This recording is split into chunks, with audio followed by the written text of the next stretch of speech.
तारीख अगस्त 1947। स्थान north east India. हवा स्थिर है, लेकिन उस स्थिरता के अंदर एक तूफान छिपा हुआ है।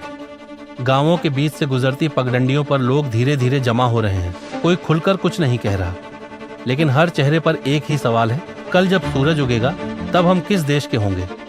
कुछ हाथों में तिरंगा है, जैसे आखिरी बार अपनी पहचान को थामने की कोशिश हो।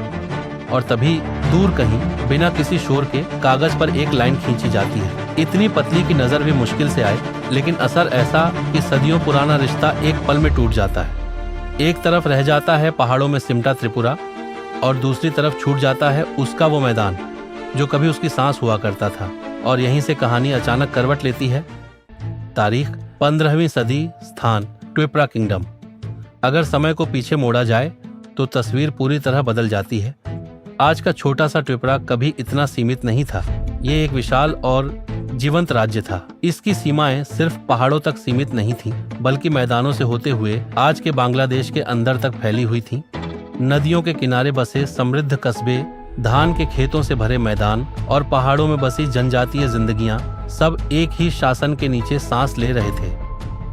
मनिकिया डायनेस्टी इस पूरे क्षेत्र को एक धागे में पिरोए हुए थी। उस वक्त किसी ने नहीं सोचा था कि यही धागा एक दिन इतनी खामोशी से टूट जाएगा। लेकिन इतिहास कभी स्थिर नहीं रहता और धीरे धीरे बाहरी कदम इस जमीन पर पड़ने लगते हैं। मुगल असर मैदानों में गहराता है और फिर ब्रिटिश आते हैं, जो सिर्फ राज्य नहीं करते बल्कि नक्शों को अपनी जरूरत के हिसाब से बदलना जानते हैं। तारीख 18वीं सदी का अंत। ब्रिटिश के लिए ये इलाका सिर्फ एक टेरिटरी नहीं था, ये एक सिस्टम था जिसे उन्हें अपने तरीके से चलाना था। और इसी सोच के साथ उन्होंने एक ऐसा फैसला लिया जो दिखने में छोटा था लेकिन असल में बहुत बड़ा। त्रिपुरा को धीरे धीरे दो हिस्सों में बांटा जाने लगा, हिल टिपेरा और प्लेन्स टिपेरा। पहाड़ी इलाका जहां पहुंचना मुश्किल था उसे राजघराने के अधीन छोड़ दिया गया, लेकिन मैदान जो उपजाऊ थे, एक्सेसिबल थे, उन्हें बंगाल एडमिनिस्ट्रेशन में शामिल किया जाने लगा। ये कोई एक दिन का बदलाव नहीं था, ये सालों तक चलने वाला लगभग अदृश्य प्रोसेस था। हर छोटे एडमिनिस्ट्रेटिव कदम के साथ मैदानों का रिश्ता त्रिपुरा से थोड़ा और ढीला होता गया और लोग अपनी रोजमर्रा की जिंदगी में इतने उलझे रहे कि उन्हें ये एहसास ही नहीं हुआ कि उनकी जमीन उनसे खिसक रही है। तारीख 1900 से 1940। अब फर्क सिर्फ नक्शों में नहीं था, लोगों की पहचान में उतर चुका था। हिल टिपेरा में परंपराएं जिंदा थीं, ट्राइबल संस्कृति अपनी जगह मजबूत थी। वहीं प्लेन्स टिपेरा में बंगाली प्रभाव, ब्रिटिश कानून और एक अलग सामाजिक ढांचा पूरी तरह स्थापित हो चुका था। दोनों हिस्से अब एक ही कहानी के अलग अलग अध्याय बन चुके थे, जिनके बीच का कनेक्शन धीरे धीरे फीका पड़ रहा था। और तभी 1940 का दशक आता है। हवा में आज़ादी की खुशबू है, लेकिन उसके साथ एक अनजाना डर भी घुला हुआ है। हर तरफ एक ही चर्चा है, पार्टीशन आने वाला है, लेकिन कोई ये नहीं समझ पा रहा कि ये सिर्फ देश का बंटवारा नहीं होगा, ये उन जड़ों को भी काट देगा जो सदियों से एक साथ जुड़ी हुई थी। तारीख अगस्त 1947। अब सब कुछ तेजी से बदल रहा है। फैसले लिए जा रहे हैं, लेकिन जमीन पर खड़े लोगों को उनकी भनक तक नहीं है। प्लेन्स टिपेरा, जो पहले ही बंगाल का हिस्सा बन चुका था, अब रिलीजियस मेजॉरिटी के आधार पर ईस्ट पाकिस्तान में डाल दिया जाता है। लेकिन जमीन पर कहानी सीधी नहीं है। कुछ इलाकों में लोग इस फैसले को चुपचाप स्वीकार नहीं कर पा रहे। कुछ जगहों पर तिरंगा लहराया जाता है, कोई शोर नहीं, कोई बड़ा आंदोलन नहीं, बस एक खामोश उम्मीद कि शायद उनकी आवाज कहीं तक पहुंच जाए। और यहीं से एक कहानी फैलती है कि लोग कई दिनों तक तिरंगा लेकर खड़े रहे। शायद कुछ जगहों पर ऐसा हुआ भी हो, लेकिन वो बिखरा हुआ था, असंगठित था और इतना नहीं था कि इतिहास की किताबों में दर्ज हो सके, क्योंकि उसी वक्त असली फैसला कहीं और हो रहा था। रेड क्लिफ लाइन खींची जा रही थी, जहां इंसानों की आवाज नहीं, आंकड़ों की गिनती मायने रखती थी।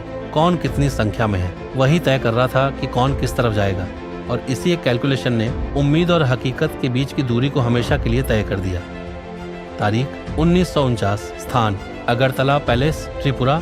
अब कहानी पूरी तरह बदल चुकी है। प्लेन्स जा चुका है, लेकिन हिल टिपेरा, आज का त्रिपुरा, अभी भी अपने भविष्य के मोड़ पर खड़ा है। चारों तरफ अनसर्टेनिटी है, चारों तरफ नए बॉर्डर्स हैं और हर रास्ता जोखिम से भरा हुआ है। इसी माहौल में महारानी कंचन प्रभा देवी एक फैसला लेती हैं, एक ऐसा फैसला जो पूरे राज्य की दिशा तय करने वाला है। इंस्ट्रूमेंट ऑफ एक्सेशन पर हस्ताक्षर होते हैं और उसी पल त्रिपुरा ऑफिशियली इंडिया का हिस्सा बन जाता है। ये सिर्फ एक कागज पर लिखा हुआ समझौता नहीं था, ये एक कैलकुलेटेड मूव था। एक ऐसा कदम जिसने त्रिपुरा को उस अंधेरे रास्ते से दूर रखा जहां शायद उसकी पहचान पूरी तरह बदल सकती थी।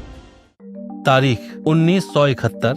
स्थान इंडिया ईस्ट पाकिस्तान बॉर्डर। वक्त बीत चुका है, लेकिन इतिहास अधूरे चक्र पूरे करता है। ईस्ट पाकिस्तान में संघर्ष बढ़ता है और आखिरकार 1971 में बांग्लादेश का जन्म होता है। वही जमीन जो कभी त्रिपुरा किंगडम का हिस्सा थी, अब एक नए राष्ट्र की पहचान बन जाती है। त्रिपुरा, जो अब इंडिया का हिस्सा है, इस पूरे संघर्ष में एक महत्वपूर्ण किरदार निभाता है।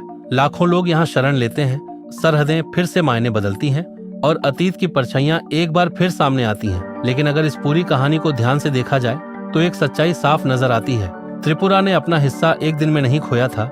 ये एक लंबी, धीमी प्रक्रिया थी। ब्रिटिश पॉलिसीज, एडमिनिस्ट्रेटिव फैसले और आखिर में पार्टीशन, इन सब ने मिलकर इस इतिहास को लिखा।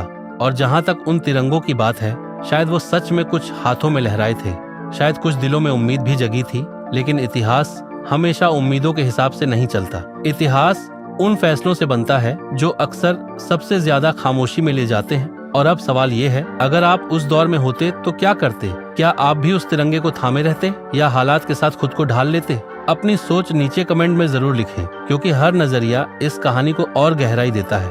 और अगर ऐसे ही रॉ और रियल हिस्टोरिकल स्टोरीज को गहराई से समझना चाहते हैं तो तैयारी हदूक को सब्सक्राइब करना मत भूलिए।